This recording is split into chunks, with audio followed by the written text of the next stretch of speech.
Dando continuidade, e agora já entrando no tema da escatologia propriamente dita, nós vamos fazer a primeira leitura. Eu penso fazer de Mateus 24. Eu penso em fazer em duas etapas, em dois vídeos. Esse é um dos melhores capítulos melhor exposição dos três evangelhos sinóticos.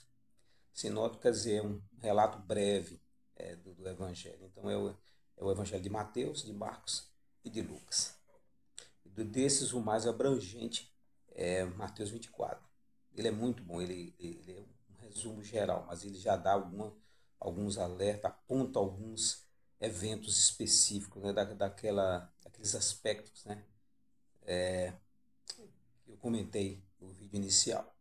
Vamos, sem mais delongas, vamos ao texto, né, de Mateus 24. Então, os discípulos estão ali reunidos, né, e fazem a pergunta a Cristo. Diz-me quando sucederão estas coisas e que sinal haverá da tua vinda e da consumação do século? Então Cristo vai discorrer.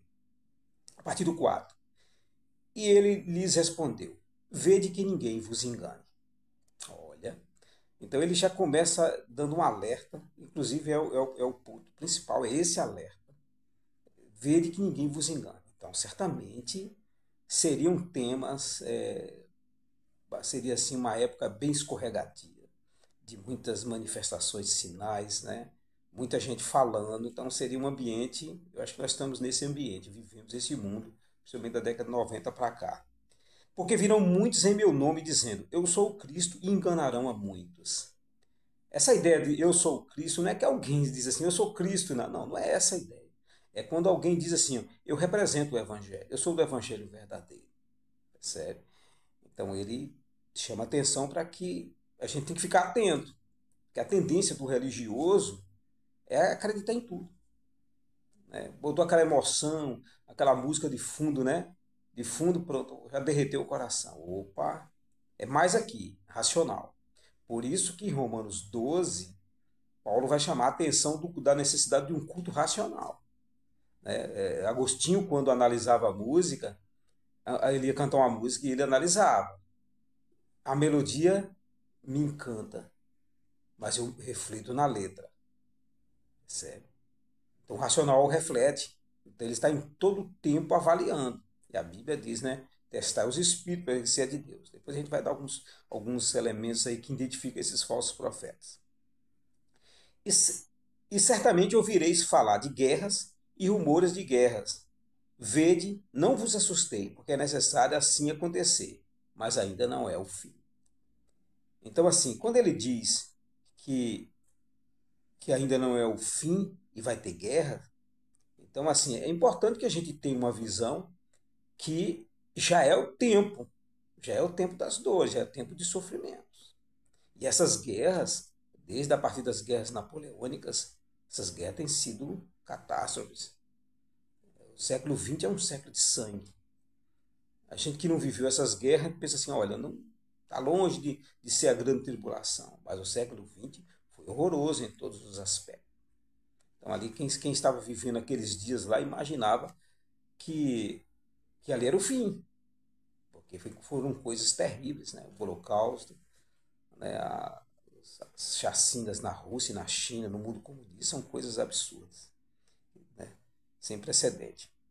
Porque se levantará nação contra nação, reino contra reino, e haverá fomes e terremotos em vários lugares.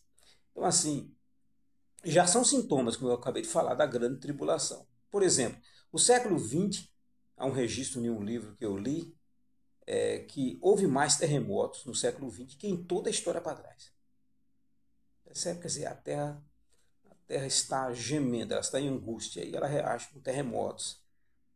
Né? E esse levantar de nação contra nação, você vê que é algo mais forte. E isso começa nas guerras, já na modernidade da França contra a Inglaterra, depois a Guerra dos 30 Anos, as guerras religiosas, depois as napoleônicas, depois aí guerras pesadas. E o século XX é um século de guerras. Mas, porém, tudo isso é o princípio das dores. Entende? Quer dizer, quando ele fala que é o princípio das dores, Qual é a ideia que nós temos? É porque já está dentro da tribulação, já está dentro da chegada final.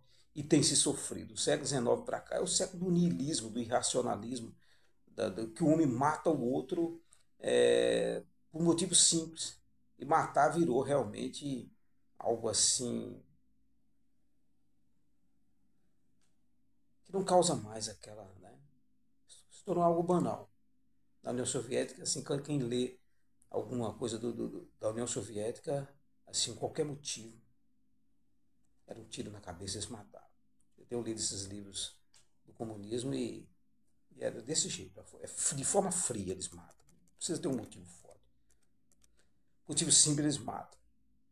O verso 9: então sereis atribulados e vos matarão. Sereis odiados de todas as nações por causa do meu nome. Isso é uma questão da história da igreja. Isso, a igreja, você lê o livro de John Foxe dos Mártires, é uma coisa assustadora.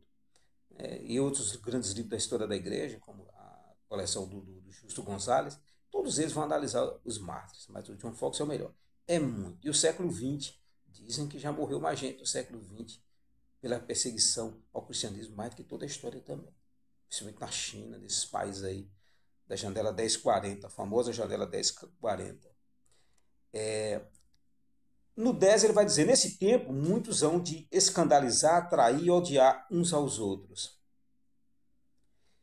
Quer dizer, esse é o comportamento, né, psicológico, né, comportamental do homem. Aqui ele está abordando já não mais os eventos grandiosos, mas o homem em particular.